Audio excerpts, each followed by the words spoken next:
Welcome to an Exile. This is part 3 of this giant rant I did on this news article. Resumes, including they, them pronouns, are more likely to be overlooked, new report finds. This is about all the diversity madness. Thank you for watching. Give us a subscribe. Phantom resume, including pronouns, received 8% less interest than the one without, and fewer interview and phone screening invitations. According to the report, over 64% of the companies that received these resumes were equal opportunity employers. 64% are hypocrites.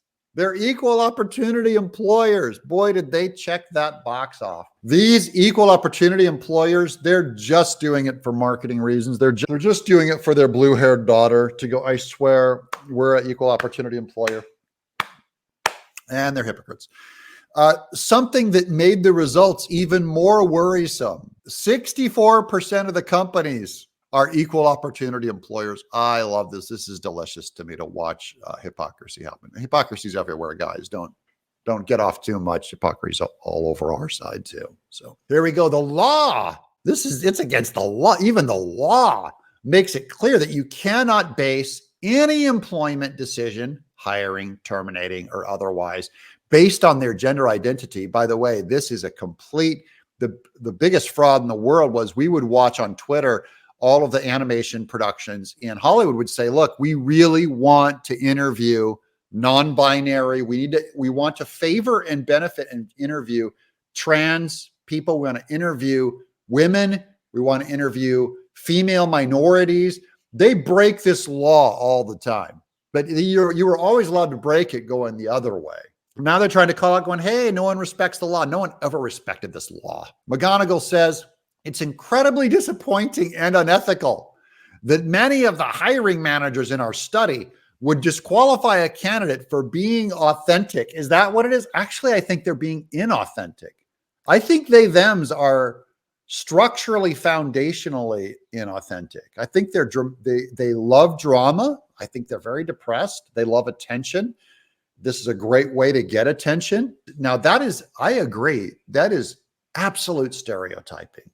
Okay.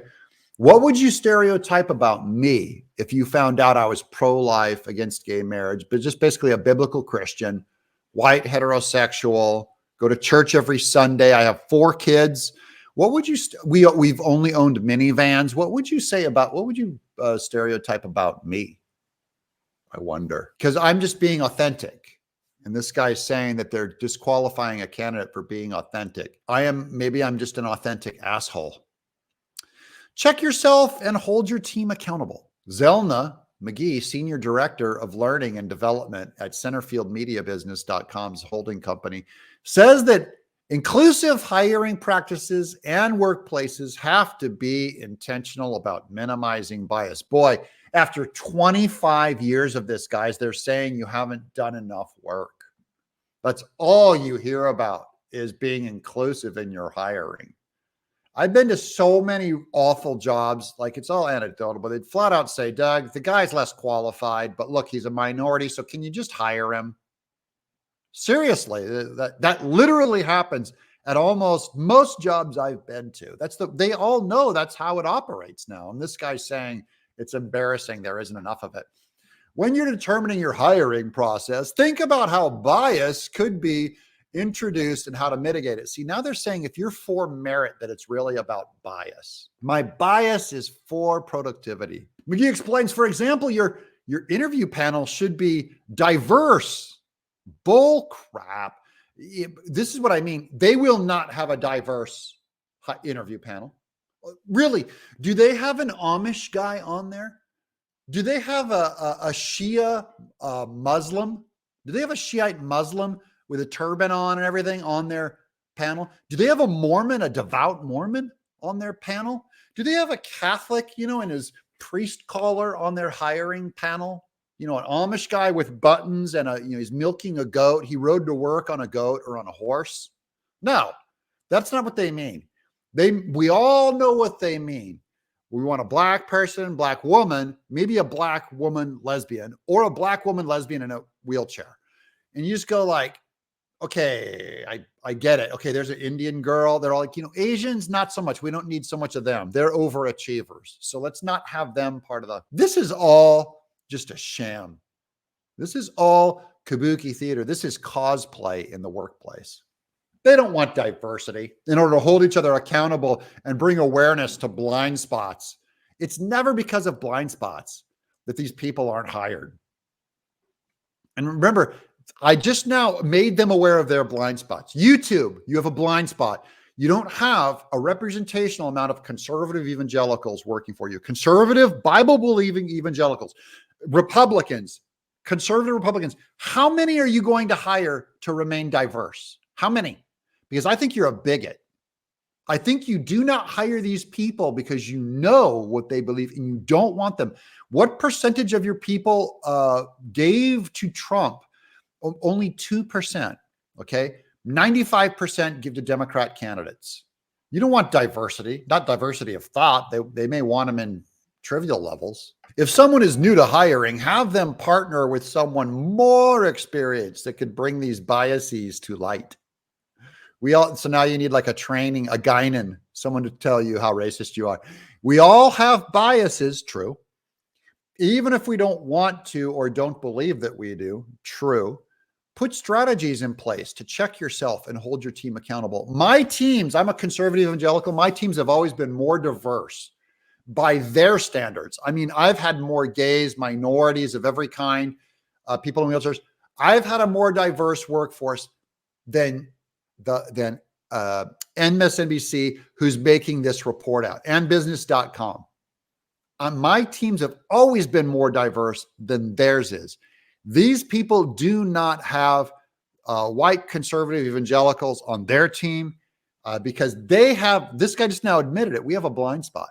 Now, sir, what are you going to do about your blind spot? Now, you can come and tell me about my blind spot. What do I need to do? But I'm revealing your blind spot. There's a worse percentage, a bigger gap in your blind spot than there is in mine, has ever been. For non-binary individuals struggling to feel accepted as their authentic selves in the workplace, McGee urges them to speak out about their experiences. Yeah, let me give you my experience. It'll curl your hair. You don't want to hear my experience, McGee. Give me a call. McGee. What's with the mix? Wow.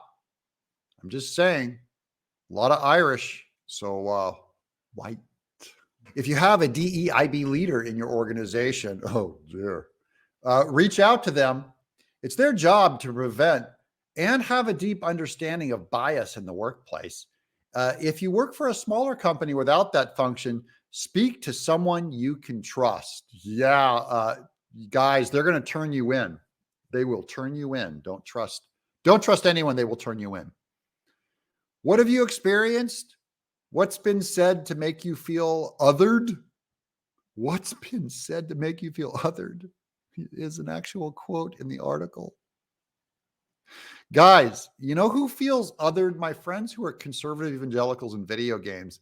Because everyone comes around and talks blatantly about how racist Christians are, how bigoted and unforgiving Christians are, and how mean-spirited they are. I have to hear that every day, all the time at work, out loud, in the cubicles. No one has any fear of saying that stuff. That's what it's like to be othered, and you don't care.